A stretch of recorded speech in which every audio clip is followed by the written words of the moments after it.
Chandpur rail gate এলাকায় BNP মিছিল বের করলে বাধা দেয় পুলিশ। কালীবাজার এলাকায় ক্ষুব্ধ বিএনপি কর্মীদের সঙ্গে পুলিশের ধাওয়া পাল্টা ধাওয়া হয়।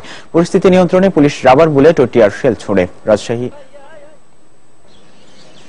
রাজশাহীর বিল শিমলা বন্ধ গেট এলাকায় ভোরে আওয়ামী লীগ কার্যালয়ে আগুন দেয় হরতাল সমর্থকরা। পরে ফায়ার সার্ভিস আগুন নিভিয়ে ফেলে। খুলনায় হরতাল চলছে ঢিলেঢালাভাবে। নগরীর বিভিন্ন স্থানে ছোট ছোট মিছিল ও পিকেটিং করেছে হরতাল সমর্থকরা।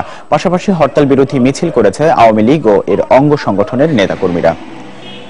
চট্টগ্রামের ভাটিয়ারী ও কুমিরা রেল স্টেশনের মাঝামাঝি স্থানে রাতের রেল লাইন উপড়ে ফেলেছে পিকেটাররা। তবে বিকল্প লাইন দিয়ে ট্রেন চলছে। 144 ধারা অমান্য করে সাতক্ষীরা যশোর সড়কের ছয়ঘরিয়া মোড়ে গাছের গুড়ি ফেলে সড়ক অবরোধ করে হরতাল সমর্থকরা।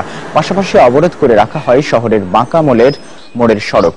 নাশকতা এড়াতে ব্যাপক পুলিশ মোতায়েন করা হয়েছে। কুমিল্লার বিভিন্ন জায়গায় হরতালের সমর্থনে মিছিল করেছে বিএনপি কর্মীরা। নরসিংদীতে রেল লাইনে আগুন দিয়ে পালিয়ে যায় পিকেটাররা। পরে পুলিশ আগুন নিভিয়ে ফেলে।